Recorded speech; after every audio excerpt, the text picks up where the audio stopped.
Hola amigos, saludos a todos los suscriptores del canal y a todos aquellos que nos visitan. Si no son suscriptores aún, háganlo para recibir las charlas, las entrevistas y las reflexiones que hacemos en este podcast. Hoy vamos a hablar de deriva social, deriva económica, especialmente en Europa. Algo que un ciudadano normal, como soy yo, un tipo corriente, la verdad es que no entiende. Y para ello, hoy tengo conmigo a don Miguel Ancho Bastos. Él es profesor universitario, economista, politólogo y conferenciante, defensor de las tesis del liberalismo económico y en concreto de la escuela austriaca. Don Miguel, muchas gracias por estar hoy aquí conmigo. Muchas gracias a usted por la amabilidad de invitarme. Mm. Don Miguel, una cosa, como he dicho en la introducción, que a mí se me escapa, es hacia dónde va, hacia dónde nos están llevando en Europa.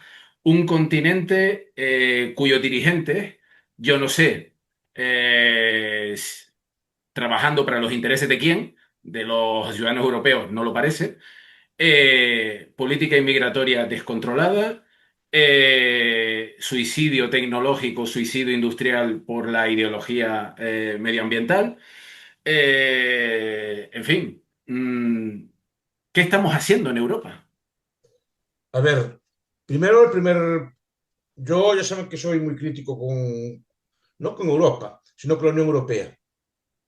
Es decir, yo en principio bueno, no era muy contrario, pero cada vez voy viendo más que bueno, hay muchos factores, también se olvidó de decir el suicidio demográfico, etcétera, otro tipo hay muchos factores que llevan a un declive que no es un declive absoluto, en el sentido de que vivamos peor que antes, o necesariamente peor que antes, sino que es un declive relativo a otras zonas del mundo que se están mostrando más pujantes. Eso es lo que estamos viendo. Estamos acostumbrados a que Europa fuera, digamos, un espacio, digamos, que tuviera cierta influencia, no solo a nivel político, sino a nivel económico o a nivel cultural en el resto del mundo.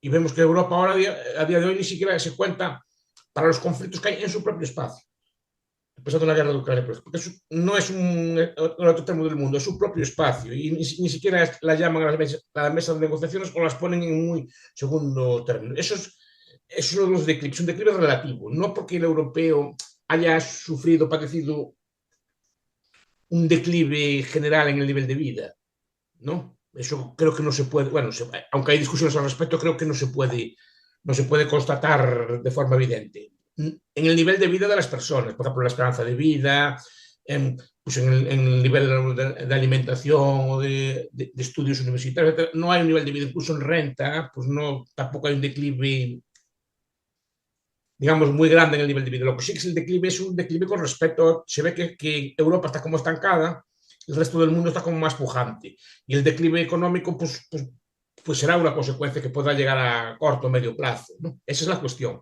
No que hayamos padecido, digamos, un declive absoluto.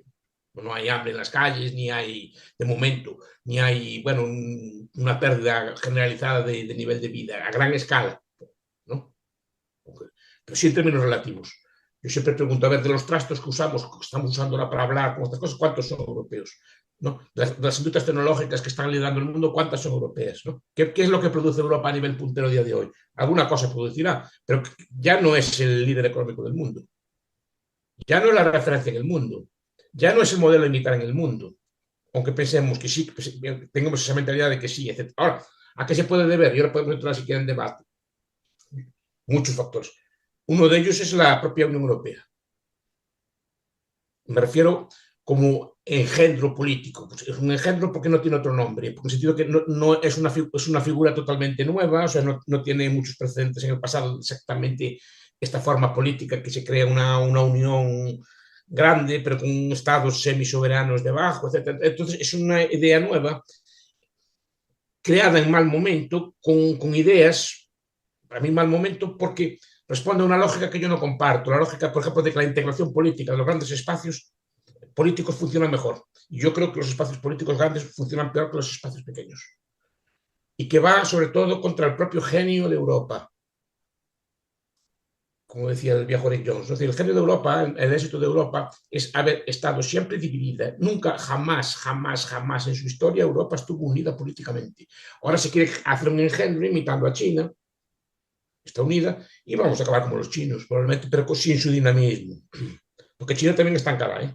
Es demasiado grande. La China grande me refiero.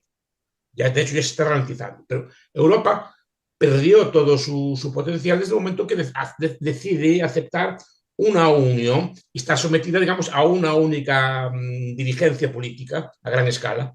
Que esa dirigencia política, si está equivocada o es una dirigencia política de mala calidad, pues impone las normas que usted acaba de apuntar antes, tecnológicas, medioambientales, etcétera, las impone a todo el espacio europeo y como si esas normas están malas, acaban afectando a todo el espacio europeo. Lo normal sería, si queremos, como se fue siempre en Europa, una norma medioambiental nueva, pues el país que quiera ponerla la pone. Si aquello funciona, se copia. Si no funciona, no se copia. Es así de simple.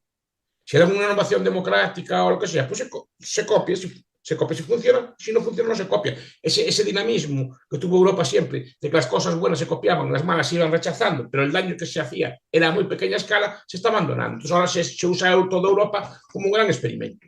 Y nadie cuestiona si las políticas que están llevando a cabo en Europa son las correctas o no. Son para toda Europa y ya está.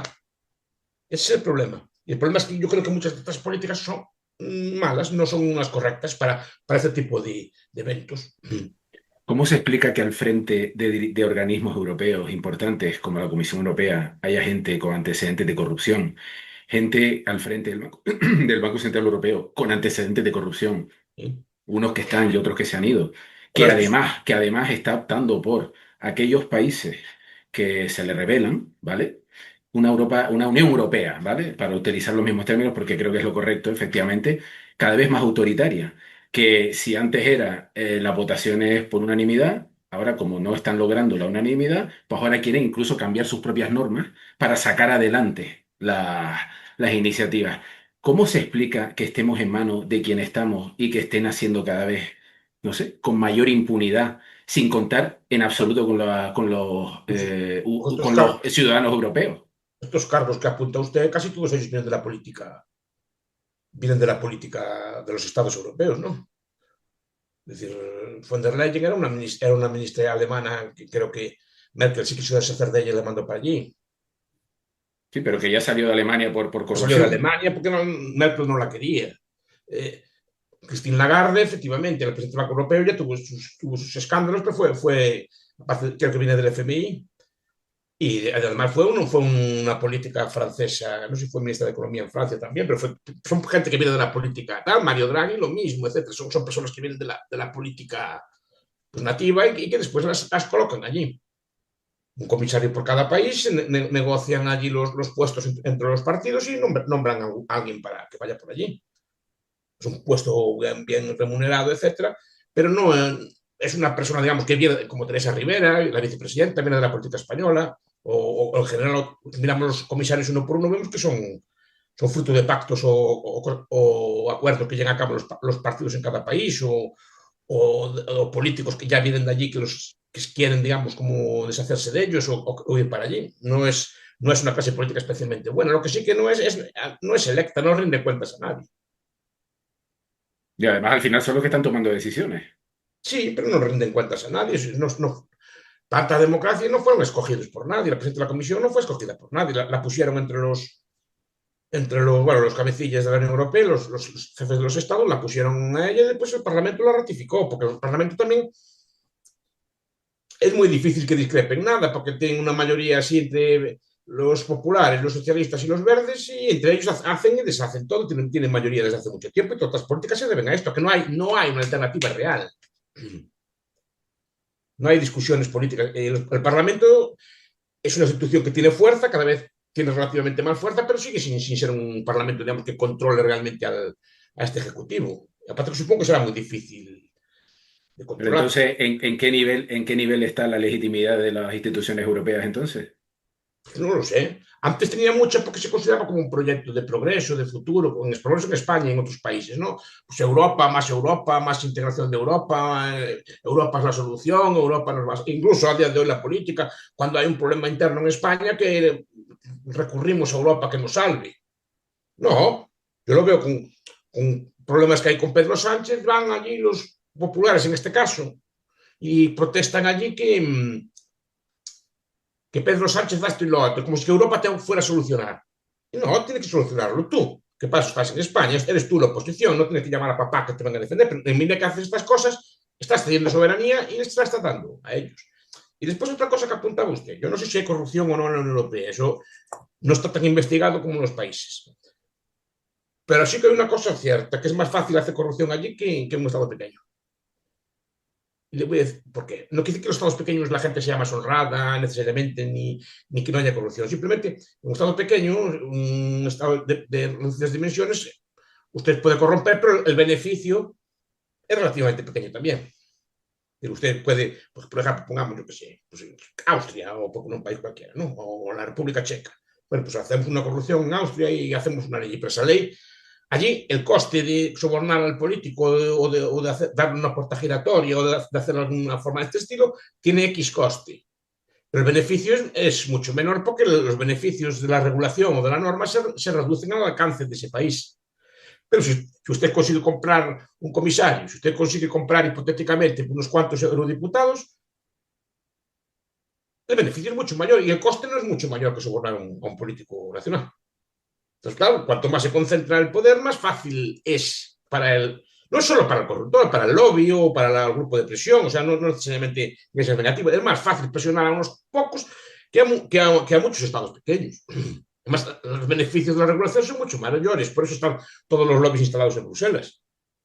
Claro, pero Para todos eso, los en qué situación deja a la ciudadanía europea? Porque esto usos. parece que están gobernando para los lobbies y para intereses Hombre, extranjeros. pues parece que es algo obvio, como Estados Unidos, ¿no? Como siempre fue históricamente, todos los estudios de lobby más o menos dicen eso. Claro, pero en un estado pequeño, claro que puede haber lobby, claro que puede haber corrupción. Yo no digo que sean santos. Pues el lobby gasta dinero, ¿para qué? ¿Cuál es el beneficio de todo ese lobby? ¿No? Entonces, cuanto más se concentra el poder, más rendimiento obtiene el lobby, el grupo de presión, el grupo de interés de su inversión. Son pocos los que hay que, digamos, influir, por decir una palabra fin. No quiere decir que todos sean corruptos, eso ya depende de otro. Pero bueno, son menos a influir. Entonces es más fácil hacer todo este tipo de cosas y es más fácil crear políticas absurdas, ¿no? Y son más gente a repartir la carga. A ver, esto lo explicaba muy bien Mancuroso en sus libros. Pongamos un ejemplo. Antes una especie de timo, históricamente, que consistía en, por ejemplo, un banco tiene las nóminas de, por ejemplo, de 1 millón de trabajadores, ¿no? Que le cobran ahí la nómina. Entonces, no sé si fue verdad o es una leyenda o es un ejemplo, pero creo que fue verdad.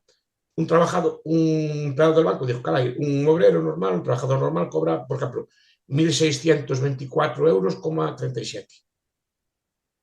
¿Vale? Y le redondea, por ejemplo, en vez de 37 le da 17. Se le redondea 20 céntimos a cada trabajador. Nadie va a protestar por 20 céntimos. Es más, la mayor parte de la gente no sabe cuál es su nómina exacta al céntimo.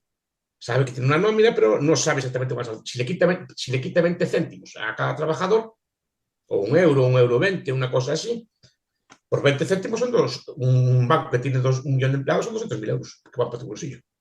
Sin que nadie se queje. Ya porque la propia llamada de teléfono ya puede costar más. O ya el hecho de que nadie va a perder una mañana en un banco a discutir por 20 céntimos. Además, no sabe exactamente cuánto es. Entonces, la lógica de la política son beneficios concentrados y costes difusos. Esa es la lógica de muchas políticas públicas. Si son 500 millones a repartir, si le quitamos 3 o 4 euros a cada uno de esos ciudadanos, haga el cálculo. Pero nadie va a protestar por 3 o 4 euros que te suban, yo qué sé, el tapón de la botella esa famosa o cualquier otra medida de lobby, pues determinadas formas de envasado, determinadas formas de... No, porque ahí son muchos millones a gastar, ¿no? Con un coste relativamente pequeño, nadie protesta por el tapón de la botella, no hay una manifestación, pero seguramente quien la hizo una buena idea, ¿no? Sobre todo las fábricas que hacen eso, las industrias que hacen eso, estarán todas felices con eso, ¿no? ¿Qué nos quita? Pues a lo mejor 1 céntimo por botella, pero haga los números. He hablado antes del tema de cada vez una europea más totalitaria. Sí. Yo personalmente creo que es así. Y lo que le voy a preguntar ahora tiene relación con esto. ¿Qué opinión le merece el euro digital, la identificación digital y todos estos proyectos? que vienen en camino. Obviamente, soy contrario, ¿no? Y no solo por motivos económicos, que si es inflación o no. Yo lo veo Primero, en peligro para privacidad y la libertad, fundamentalmente. primero eso. Es que depende cómo se plantee. Si se plantea como, por ejemplo, una sustitución del dinero en efectivo, sí que lo veo totalitario. Si se plantea como otra forma, pues ya sería el primer paso cara a ese fin, ¿no? Porque desde el momento que le ponen un euro de ese estilo, pues ya le pueden, por ejemplo, cobrar impuestos al depósito, quitar un porcentaje del depósito, porque ahora si le quitan un porcentaje del depósito, la gente quita el dinero más, Claro. para que no le quiten el impuesto. Pero si no tiene dónde escapar, ya se lo pueden cobrar. Llámele el nombre que quiera. Impuesto negativo, comisión de no sé qué cosa, de solidaridad, lo que sea, ya se lo pueden cobrar. Después, si el euro digital tiene las propiedades que podría tener, claro, pues le pueden controlar su consumo. No digo que lo vayan a hacer, digo que pueden. Y el Sí, problema pero es una que vez está la tecnología montada, ya se una vez puede que hacer. puedan, dicen, no, los europeos están comiendo demasiada grasa, pues le ponemos un tope, yo que sé, el número de carne que pueden, de unidades de carne que pueden comer y el sistema le puede llegar a bloquear el consumo de carne si llega esto demasiado, o bebe demasiado alcohol, o su huella de carbono es muy grande. Por tanto, ya no le deja viajar más allá de un número de cosas. Y todo lo que lleve huella de carbono ya se... No digo que lo vaya a hacer, pero que pueda hacerlo, sí, porque podría hacerlo, sí, y esa es la cuestión. Porque estamos viendo que están regulándolo todo. Si las bebidas energéticas, que si las redes sociales, que si tal cosa, que todo es pernicioso. Y mamá von der Leyen dice que tiene que ser buena y protegernos de todos esos males, ¿no? Entonces, claro, podrán usar esa herramienta para hacerlo también. Pero es que a mí hay una cosa Aparte, que me que llama, pueden bloquearle las cuentas si quieren. claro, hay una cosa que me llama poderosísimamente la atención y es el razonamiento de muchísimas personas cuando estas cosas salen a la palestra. Es decir, pues me parece bien, me parece mal. Oiga, usted no se está haciendo la pregunta correcta desde mi punto de vista. O sea, ¿qué derecho tiene esta gente a hacer eso? Claro. Es decir, no es que esté bien, esté mal, pues yo estoy a favor. No, no. Escúchame, ¿qué derecho tiene un burócrata a decir cómo tienes que vivir? Pues acabará diciendo, no tiene ninguno, pero estamos acostumbrados a hacer todo lo que nos mandan y todo lo que nos mandan, y sobre todo si viene de Europa. Si viene de Pedro Sánchez o así, oh, qué malo, no sé qué, la gente se alborota.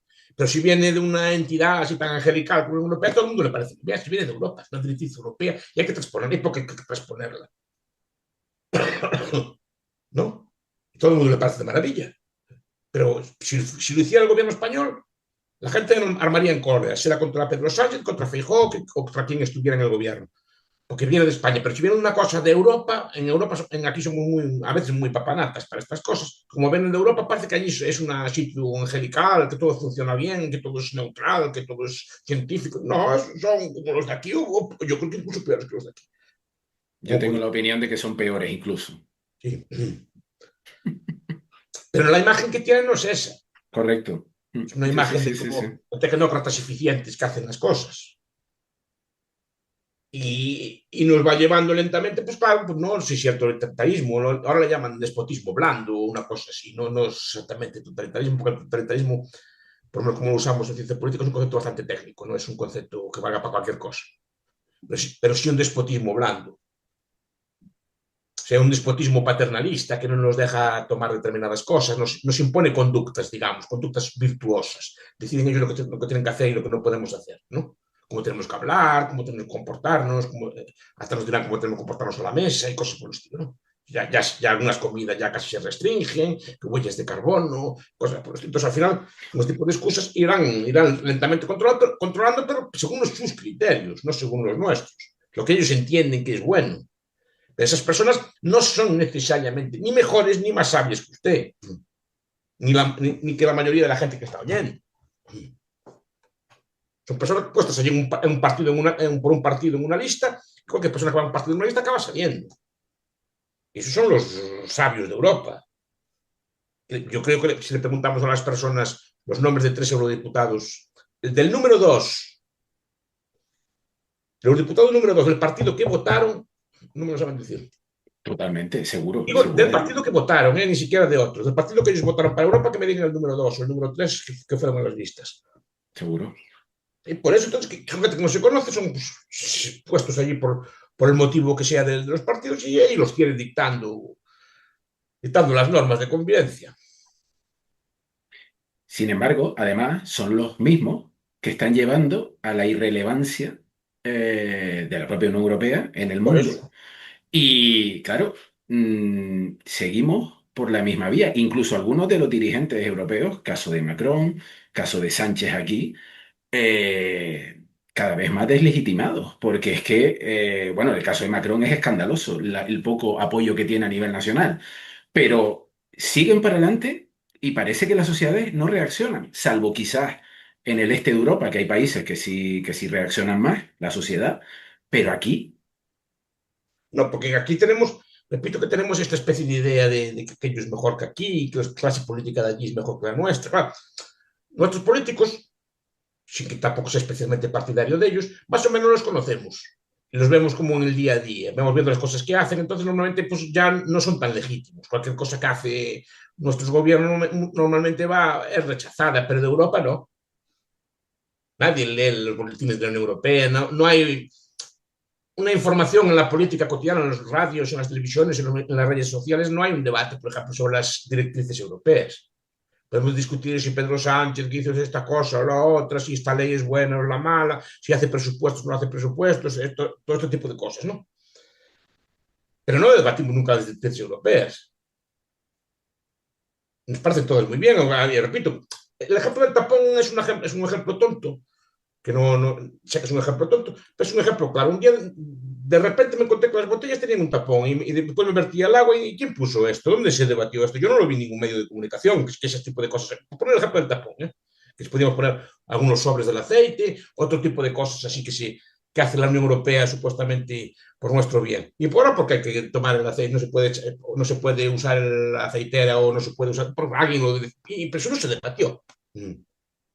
Igual que otras cosas sí se debaten, esas pequeñas cosas que afectan la vida cotidiana no se debaten nunca y no hay que es una directriz europea. Ya está. Y ¿no? Pero en algún momento entiendo yo que la sociedad debería decir, oye, ya está bien de decirme cómo tengo que vivir, cómo claro, pues tengo, claro. la sociedad para ello tiene que tener debates como este que estamos teniendo. Y estos debates yo creo que es la primera vez que me preguntan de estas cosas. Sí, el único problema es que después llega YouTube y te hace el shadow banning brutal Ah, bueno, pero puede ser que esto, pero digo que los propios periódicos estas cosas no las debaten. Yo no veo las emisoras de radio, cuando las escucho, yo escucho mucho la radio. La radio estos temas no los debate, pues se centran en los temas cotidianos del día del país, pero, o en los escándalos que tengan los políticos, pero no en estas directrices, no hay ningún debate, claro, van colando una tras otra. Van colando, el euro se vio como una gran maravilla, y no se discutió. Todo era, ¿no? A partir del tal día, de 2002, hay que usar los euros, ¿vale? ¿Y qué debate hubo al respecto social? Todo parecía, no maravilloso tener una moneda única. Bueno, muy bien, ¿y cuáles son las ventajas? Algunas tiene, pero otras no. Otras no. Porque un sistema tan grande evita que haya. Antes había, por ejemplo, austeros o virtuosos, había países que tenían unas cuentas sanas y eso tenía unos beneficios, digamos, para ellos. Tenía unos beneficios, pues intentar llevar una contabilidad nacional sana, tener una moneda sana, etcétera, ¿no? eso le quería preguntar ahora, porque ahora mismo el Los garante de países todo aquello que era, han por pasado ejemplo, rápido. Alemania, Pues ahora está pasando al revés. exacto, Ahora, antes fue una época que fue España la gastadora, España los países del sur, los pies famosos, ¿no? Pues que eran los gastadores y se quejaban y efectivamente los alemanes ahorraban o tenían unas cuentas sanas y al final la moneda se los tropeaban los del sur. Ahora pasa al revés. Si un país del sur que ahora tiene mejores cuentas que los del norte, que varios de los del norte, no que de todos, por ejemplo, como Alemania, ¿de qué vale hacerlo bien si al final va a venir lo que decían el fin de semana los periódicos económicos? Entonces, España no está haciendo una cosa, pero al final la política económica europea va a ser dictada en servicio de los del norte. Entonces, ¿de qué te vale a ti hacerlo bien? Si al final la moneda es la misma. Estamos hablando de esto de Macron. Hablamos de Macron como si fuera una cosa de Macron. Pero si Macron y el país no son capaces de aprobar un recorte fiscal, eso va a afectar a la moneda europea, tarde o temprano. Tarde o temprano, entonces, da igual lo bien que lo hagas tú, te va a afectar la moneda también a ti y a lo mejor contrariamente a tus intereses. Entonces, digo, bueno, el sistema anterior no era tan malo. Lo has visto en perspectiva. Dijeras, ahora el euro es una moneda de reserva mundial, es una moneda poderosísima. No, no. Yo creo que más o menos, no hice la cuenta, ¿no? Pero más o menos es como la suma de las principales divisas antiguas, más o menos equivale a las reservas en euros. No creo que hubiera un gran cambio del euro como moneda internacional de cambio, como moneda de reserva o como depósito de valor. No, no, no, es más o menos lo mismo que el marco, más el franco, más la lira, más lo que haya, sumado. Claro, pero es que No ahora no mismo creo que hubiera un cambio. estados absolutamente hiperendeudados, Sí. cada vez más gasto público, cada vez más presencia del Estado en la vida de las personas. Es que un tipo corriente como yo, que no tiene grandes conocimientos en economía y demás, aunque sí soy muy aficionado a la historia, este camino no va a terminar bien. El riesgo moral, mire, muchas veces se dice que España, si no estuviera en el euro, ya estarían los gobiernos inflando. Yo creo que no. Mire, España, en el siglo XIX, sobre todo a finales, tuvo una moneda bastante sana y los españoles eran tan españoles, tan manirrotos como dicen que somos, así como antes. No, no creo que fuera una gente, digamos, distinta a la de hoy. Pero por la cuenta que les traía, tenían una moneda súper sana, que cotizaba a la par casi con el oro, que era una moneda súper sana. Y durante mucho tiempo fue una moneda súper sana. Hubo épocas de inflación, sobre todo en la transición y los años que la siguieron, ¿vale? Pero eso lo pagó el español. Y al final tuvieron que bridarla porque no había nadie que te viniera a salvar. Pero ahora yo gasto y paga Europa, o Europa se encarga, o el gasto al final se le carga la cuenta de Europa y no tiene los mismos costes que antes. No hay un incentivo de tener una moneda sana para ti. Repito que los españoles pueden tener perfectamente una moneda sana que la tuvieron mucho tiempo. No es una cosa. Y yo creo que si otros gobiernos actuales se meten en estas deudas, cosas por el estilo, es porque saben que se la van a pagar. Si supieran, oh, haz lo que quieras, pues si quieres acabar como Argentina, acaba. O quieres acabar como algún país de estos, y acaba, pero nosotros no te vamos a echar una mano, tú verás, ¿no? Ya verás cómo rápidamente ya había una presión, incluso de los grupos de presión económicos, para que eso se embriagara. Pero bueno, tira para adelante, ya se pagará, o ya lo pagarán en Europa, o ya emitiremos eurobonos para cubrir la deuda, ¿no? Como están, como 500 millones más. Pero claro, todos los 500 millones hacen lo mismo. ¿Sería factible para España? No sé si estoy diciendo una barbaridad o no, ¿eh? Pero yo, pues, es una curiosidad que tengo. ¿Sería factible para España abandonar la Unión Europea? A ver, depende cómo la abandone. A ver, hablan de Inglaterra, pero Inglaterra no se sumió en el caos, como iban a decir. No tengo datos de crecimiento, pero creo que Inglaterra está bastante a la par de la Unión Europea estos años. Digo, la Unión Europea como conjunto, tasas de crecimiento, en Inglaterra, tasas de crecimiento desde el Brexit, desde que se consumó el Brexit, no creo que haya gran diferencia. Y los últimos datos que vi, bueno, estoy hablando de memoria, igual me estoy metiendo la pata, como puede ser. Creo que eran un poquito mejores para Inglaterra que para la Unión Europea en su conjunto. Desde luego el caos no lo veo. Yo lo que se queja es que le va la gente allí a trabajar. No que está el paro masivo, sino que la gente quiere ir para allí, no tienen que poner barreras a la inmigración, tanta gente quiere ir para allí. O sea, no veo yo ese caos que dicen que va a haber ahora. Que podría, pero claro, el caos no solo se debe al Brexit, o el problema no solo se debe al Brexit, sino se debe a las políticas económicas que toman los gobiernos de allí, no al Brexit. Pues Suiza estaría hundida en la miseria, fuera de la Unión Europea, por favor. Ahora, el problema es que depende cómo se haga, como todo. Si tú marchas de la Unión Europea, pero mantienes un tratado de libre comercio, de libre circulación, etcétera, que es lo que era el mercado común, que es lo que me gustaba a mí, pues no afectaría gran cosa. Si te aíslas así como en los tiempos del primer franquismo, pues claro, te rondarías, ¿no? Depende de lo que se haga después. Va a estar una economía muy imbricada, tienes que hacer un canje de los euros a las pesetas, etc. No es fácil. De hecho, creo que el euro no tiene mecanismo de salida. La Unión Europea tiene mecanismo de salida. Pues el caso, pero el euro creo que no. También estoy igual columpiándome, como se dice ahora, pero yo creo recordar que el euro no tiene mecanismo de salida. O sea, no hay un mecanismo, si una persona quiere abandonar el euro, se hace así, así, así. Creo que no lo hay. Creo que es algo irreversible. Pero, Pito, espero no meter la pata, porque no esperaba estas preguntas, espero no equivocarme. De la Unión Europea sí que se puede salir legalmente, hay formas, ya se sabe cómo se hace, ya lo hizo Inglaterra. No, puede ser más o menos costoso, pero no se sabe cómo se hace. Claro, No, aquí yo creo que no se hace por un tema, pues no sé si ideológico o qué, porque es evidente que ahora mismo la deriva nos está arrastrando a todos, independientemente de la gestión de cada uno de los países. Pero claro, es que mucha buena parte de la normativa o que se implanta en los países de la Unión Europea viene de la Unión Europea. Es decir, son, bueno, pero es que la legislación de aquí sí, pero eso son derivadas de lo que Sí, viene de sí, sí, arriba. sí, sí. Entonces, claro, nos está llevando a una, no sé, a una situación de irrelevancia internacional. Y el tema económico, el tema de lo que hicieron con el gas ruso, el empeño en quitar centrales nucleares, el cargarse el sector primario. Pero bueno, es que uno como ciudadano se pone a analizar, digo, ¿qué se está haciendo bien? Y la Es que industria, uno no encuentra nada, ¿eh? la industria del automóvil, todo ese tipo de normas, Claro, ¿no? pero si haces un compendio, dice, ¿lo están haciendo adrede? Es que son tan torpes o es que lo están haciendo adrede, porque es que a uno le cuesta encontrar, en la medida de sus posibilidades, algo que estén haciendo bien.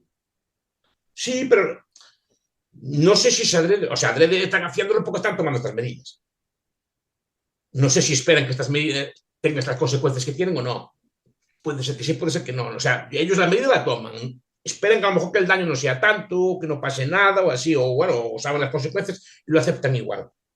Porque están, digamos, dependen de algún grupo de presión que los quieren poner o de algún directriz político, ideología. Y también las ideologías, claro. Yo veo, por ejemplo, ahora están con el rewilding, ¿no? Lo que llaman los rewilding, la renaturalización. No sé si hablar de ella.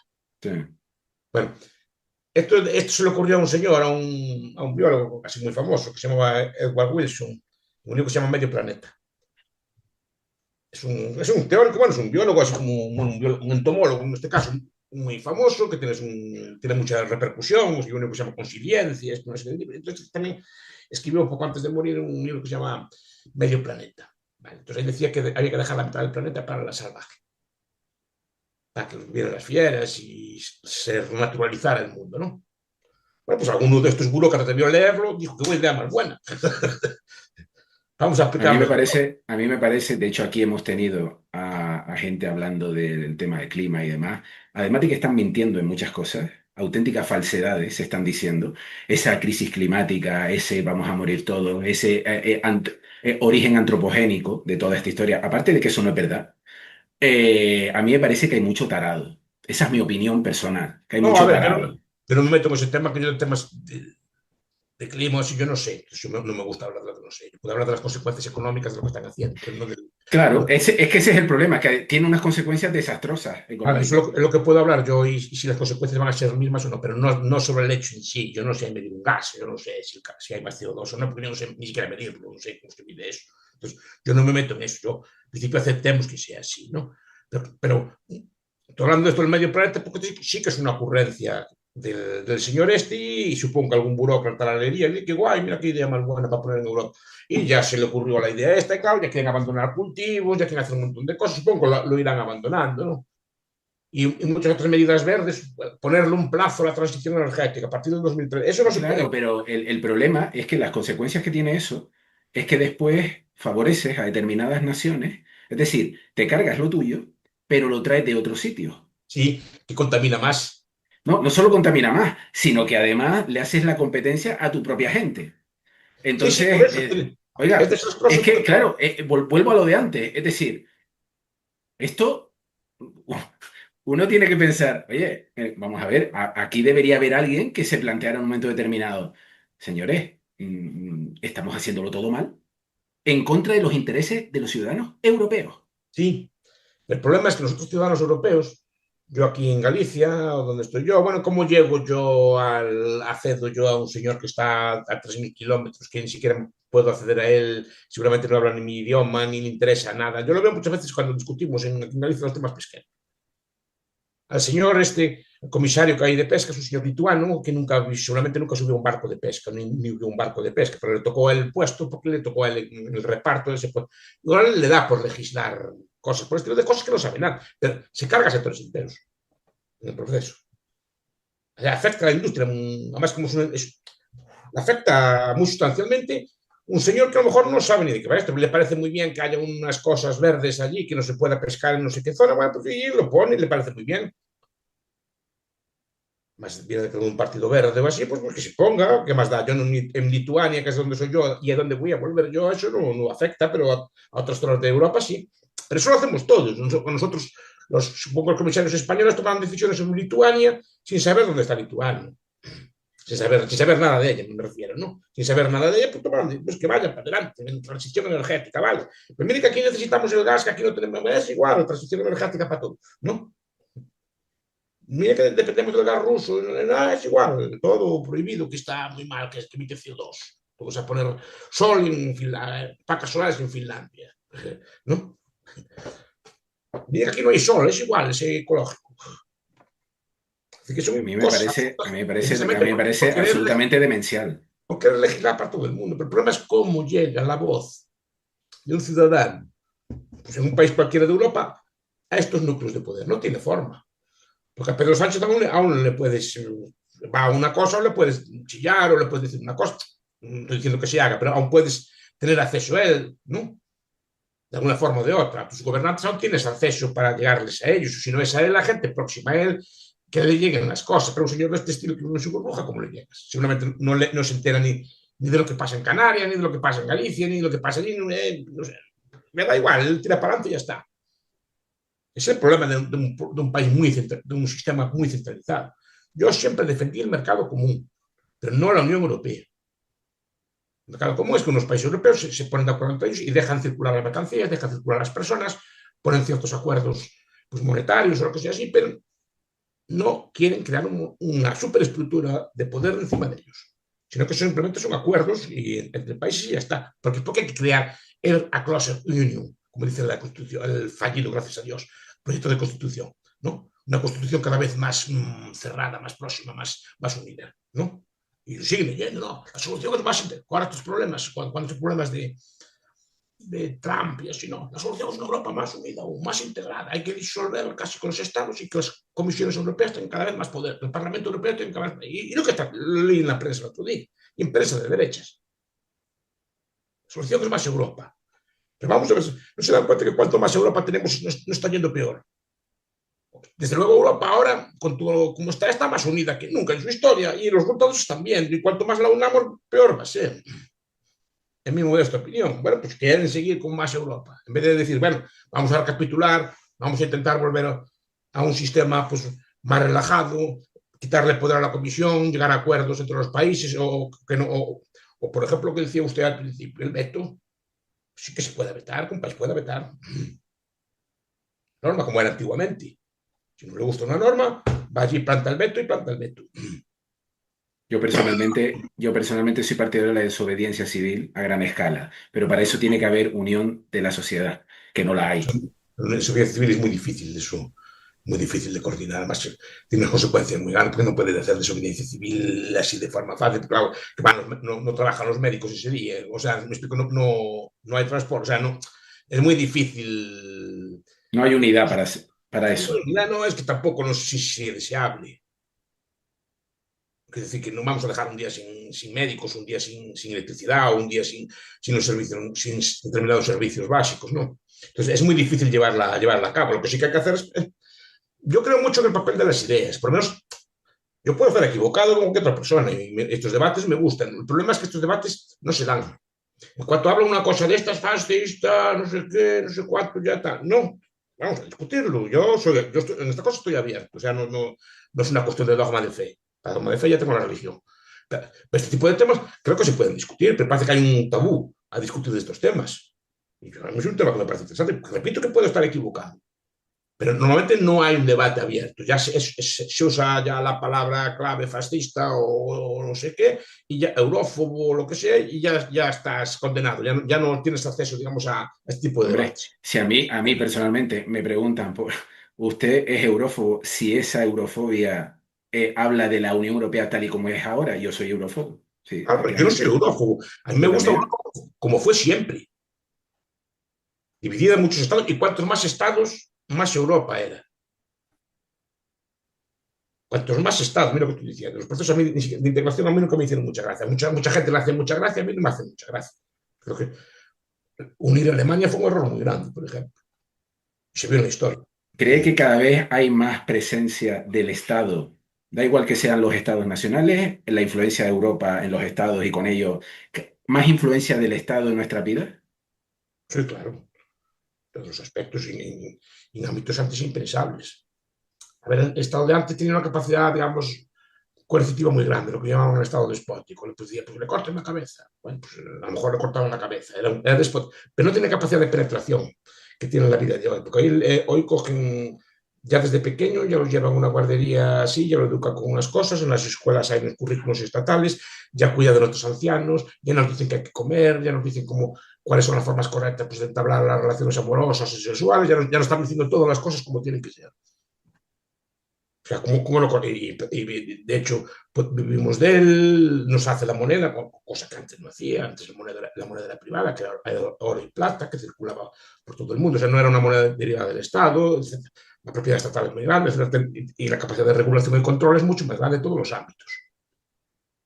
¿No? Que deciden hasta tipo de frutas o lo que hay que cultivar, cómo no se puede cultivar y cómo hay que cultivarlo. Quieren poner chips a los animales para controlarlos. Los barcos de pesca tienen que ir con GPS para, bueno, quieren ponerse, de momento está bloqueado, ¿no? Pero querían poner un GPS a cada barca pequeña de pesca para saber dónde está y tienen que registrarlo. O sea, es un control absoluto.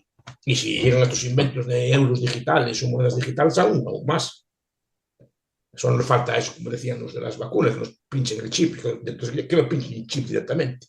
Ya acabamos antes. Pero sí que está cada vez más. Y no solo eso, es cada vez es más legítimo. Esa es la cuestión. Para mí es absolutamente ilegítimo, pero Sí, pero cada vez es más. Cada vez lo que hace. correcto, porque cada vez tiene más penetración, pero también tienen los medios del lado correcto, bueno, del lado incorrecto, pero lo tienen de su lado. Además, lo de los medios es una absoluta vergüenza en general. Porque da igual la supuesta ideología o línea editorial que tengan, al final están con el Estado.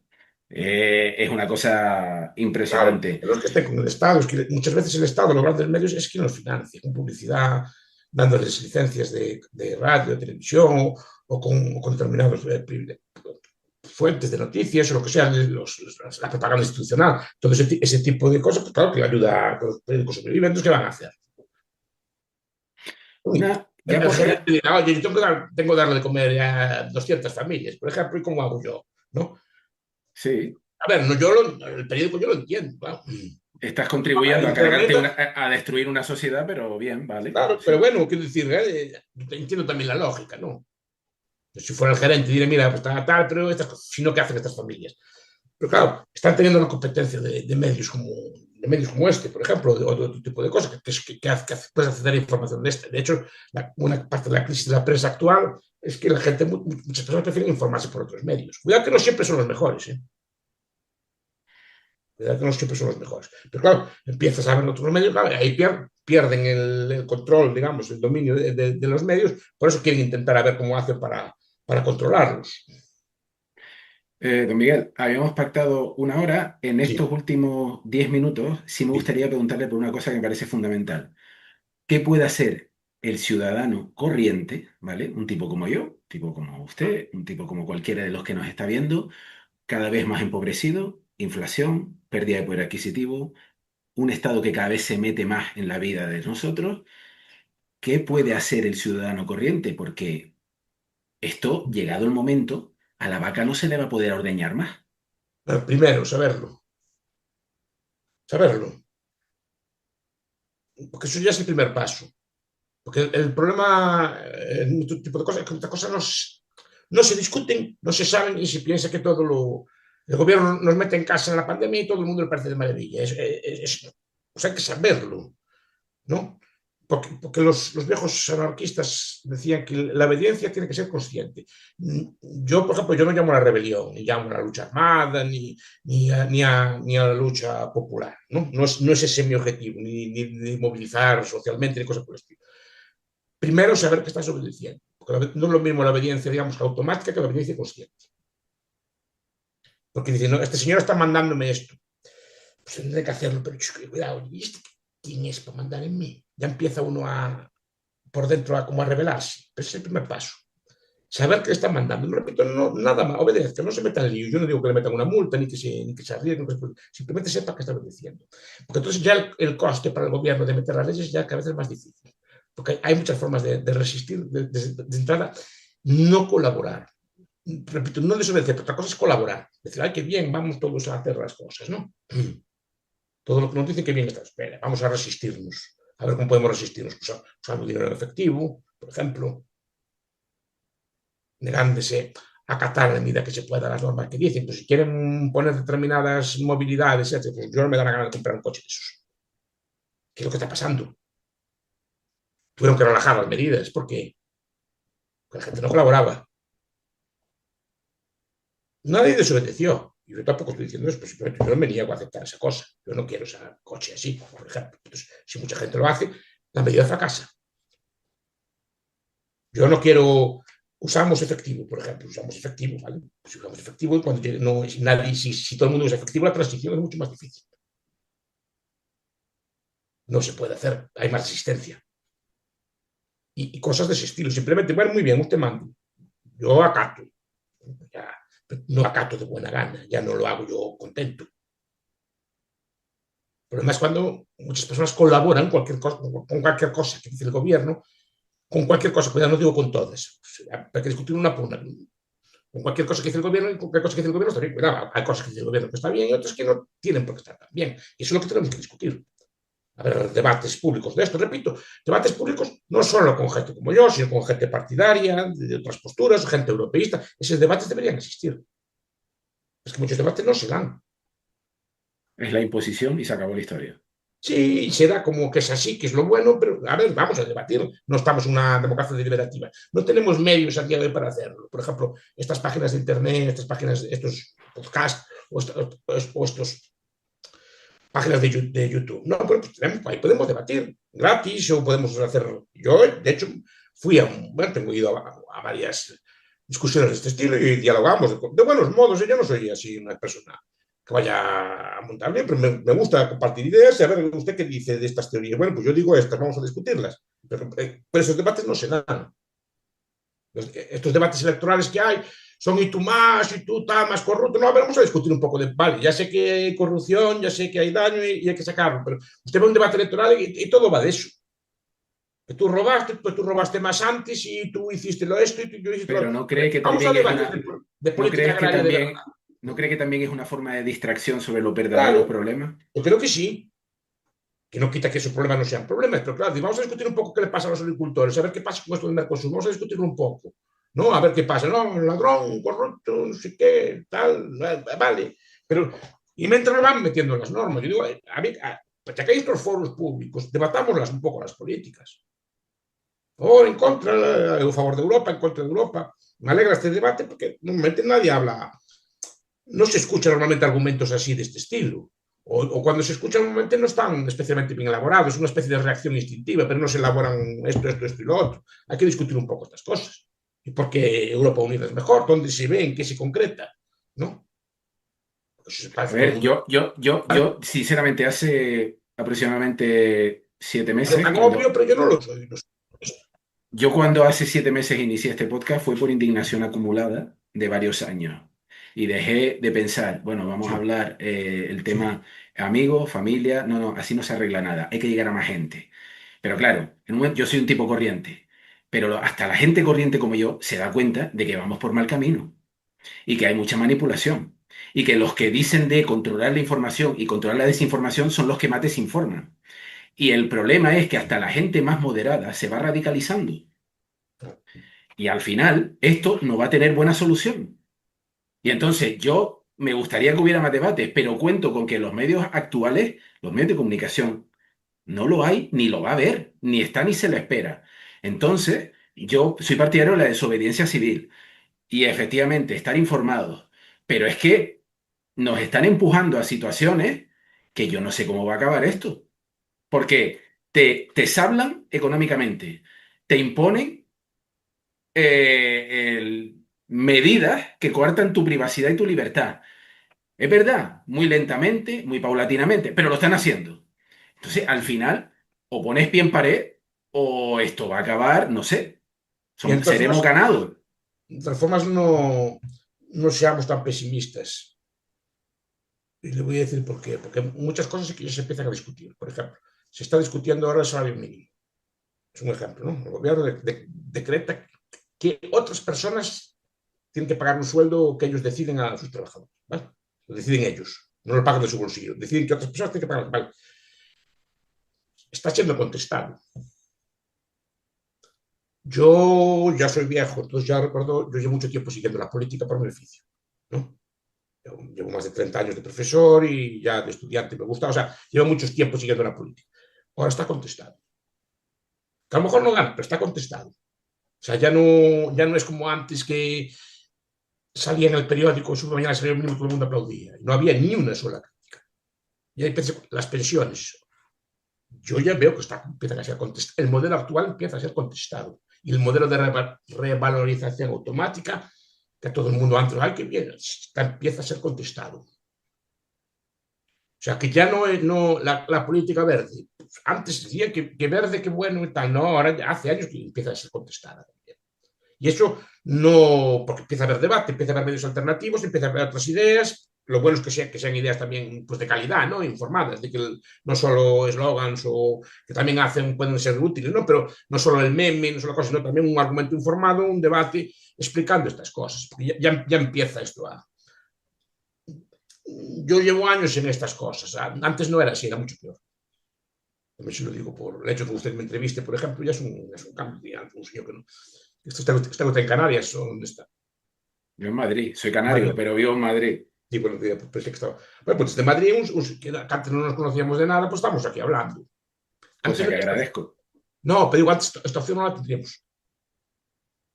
De que yo esté en mi casa y usted en la suya hablando tranquilamente. Y que esto Mm. puedan verlo, pues quien le interese después. Pero esta opción no la teníamos.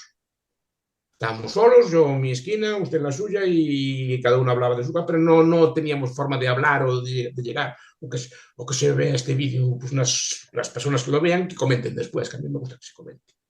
Pues a favor, en contra, está diciendo barbaridades, lo que sea. Pero me gusta también elevar un poco el nivel del debate, ¿no? Es decir, que es que el debate también se puede plantear en términos más serios y discutirlo, con educación, pues mire, profesor, está usted equivocado en esto y lo otro, ¿vale? Pues eso lo acepto, me parece muy bien, pero que se debata ya empieza a ser debatido. Eso es lo interesante. O sea, no seamos tan pesimistas tampoco. Que esto cambió mucho, en relativamente pocos años cambió bastante. ¿Eh? O sea, Pero, no pensemos que lo que hacemos no vale para nada. ¿Eh? Sí que vale. o Digo, no, pues, evidentemente, para mí es una cuestión de principio, o sea, lo tengo muy claro. caemos en la desesperanza y no. Yo digo que antes era mucho peor. Y las personas que intuitivamente se oponían a estas cosas no tenían referentes serios, digamos. Yo creo que me pasaba a mí en la universidad. Yo tenía ideas así parecidas pero no las sabía cómo desarrollar. No tenía acceso a textos, a libros, a información, digamos, de calidad, podcast, YouTube, como yo ahora, sino que yo era una intuición que tenía, pero mis profesores me decían todo, es un anímetro y yo estaba equivocado. Y yo, ¿quién soy yo, pobre señor, frente a estos señores tan listos? Pero al final acabo aceptándolo. Que era lo que pasaba antes, que digamos, los medios de comunicación operaban solo para un lado, pero ahora ya cambia el sistema. Usted ahora vaya y encuentra un montón de referentes de todos los niveles, desde el más simple, desde el chiste o así, hasta los más elaborados. Se los puede bajar gratis de internet. Y esto cambia mucho. ¿No? Pero claro, para hay que hacerlo, hay que dar la batalla. Y usted está haciendo, y eso, creo que es lo positivo. Este mero hecho que estamos diciendo, sí que está cambiando las cosas, porque antes sí que hacían todo lo que querían sin oposición. Ahora ya no les es tan fácil. Ya empiezan a encontrar ciertos núcleos de oposición. Y la gente ya no empieza, muchas personas ya empiezan a ver que no es así, que se puede debatir esto. Ojalá vaya más eso porque hace falta, hace Pero falta. para eso está usted. Y está haciendo su trabajo. A pesar de Todos, YouTube, todos hacen, A pesar de YouTube lo estamos intentando. bueno, como se puede, pues si no es con YouTube, sin él, pero hay que ir haciendo las cosas. Antes sí que no llegábamos a nadie. Totalmente, sí, sí. Yo vi que algún vídeo mío, bueno, un vídeo mío normal, lo ven más gente que todos los alumnos que tuve yo en mi vida. Hmm. Que todos los alumnos que tuve yo en mi vida. Son muchos años de clase y a ver, los cientos de alumnos cada año. Pero un vídeo normal, sin ser de lo más tal, lo ve más gente que lo que podía haber llegado yo en mi vida. Entonces, no desesperemos. No todos están de acuerdo, están a favor, pero eso es lo que me gusta a mí, que haya debate, que antes esas cosas no se debatían. Estabas como en una esquina, es un tipo raro, que hace unas tías extrañas, no sé qué. ahora se debate. ¿Vale? Pues a favor, en contra, y hay argumentos inteligentes por los dos lados.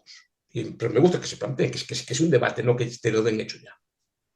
Y un podcast como el suyo, pues hacen esta función también. ¿Claro? Muy bien, don Miguel. Encantado de que haya usted estado aquí conmigo hoy. Espero volver a contar con usted en el podcast. Espere bien. Espero que haya quedado bien. O sea, yo no sabía las preguntas a priori, cosas que me gustan. No me gusta saber las preguntas a priori. Me gusta que me lo vayan No, soltando. yo no tengo guión. Yo no tengo No, guión. me gusta. Prefiero sin guión, porque así es uno más espontáneo. Pues si me da usted un guión, ya lo tengo yo Yo siempre lo digo. Yo preparado. soy un tipo corriente que trae a gente que considera que tiene algo que decir para luchar por la libertad. Y yo soy un señor corriente también. Mis cosas y me dedico a estudiar algunas cosas y unas cosas y otras no. Pero bueno, pues eso es lo interesante, que se planteen debates de este estilo. A mí, repito, lo que me importa es que esto se empiece a discutir, no que tengan yo la razón. Si me dan argumentos mejores, yo siempre lo digo, yo me cambio, si me los dan mejores, pero tiene que darme los mejores. Sí, sí, pero que tiene que haberlo, porque si no lo hay, vamos Claro, a la opinión monolítica y eso no puede claro, como ser. siempre, ahí está. Y eso está cambiando, ¿eh? Por eso sea un poco optimista. Muy bien. Es un placer hablar con usted. Hasta la próxima, si Dios quiere. Gracias, don Miguel. Venga, hasta pronto.